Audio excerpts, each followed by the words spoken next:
خداحافظی آریانا سعید از هنر موسیقی، اما چرا؟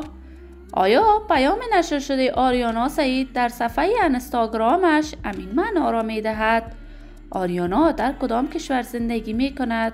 آیا سوء قصد جانی بر جان آریانا سعید حقیقت داشته است؟ آریانا با حسیب اکنون در کجاست؟ من در این ویدیو پیرامون حقایق همین ماجرا خواهم پرداخت، پس در ادامه با کانال دنیا اینفو باشید.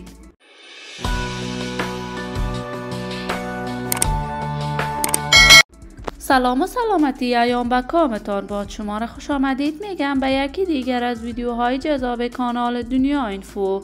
برای دوست شدن با این کانال علامت سابسکرایب را فشار دهید تا از ویدیوهای دیگر کانال دنیا اینفو هم آگاه شوید.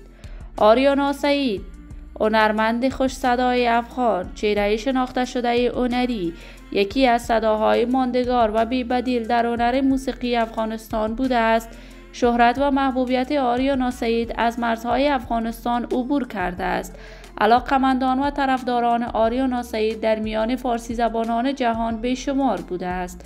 آریانا از سال 2008 به این طرف به کارهای هنریش به طور رسمی و کاملا جدی ادامه داده است.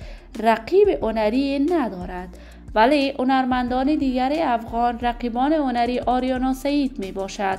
آریانا اما سالت در جریان برگزاری کنسرت‌هایش در سرتاسر جهان لباس‌های عجیب و غریب بر تن می‌کند که بارها مورد انتقاد قرار گرفته است.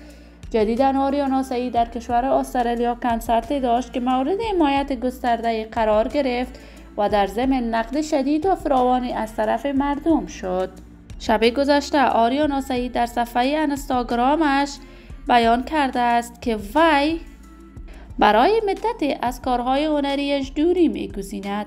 تا کنون دلیل این کار آریانا سعید معلوم نیست و وی معلوم نیست سفری به کدام کشور داشته است و چرا از کارهای هنریش برای مدت دوری کرده است.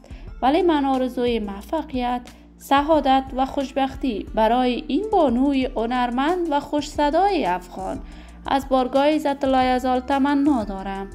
دوستانم، اگر تا هنوز عضو کانال دنیا اینفو نشدید، پس برای عضویت با این کانال علامت سابسکرایب را فشار دهید.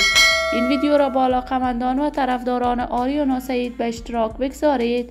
صحت و سلامتی برای شما خوبان از بارگاه عزت الله یزال تمنا دارم. تا درود دیگر، بدرود.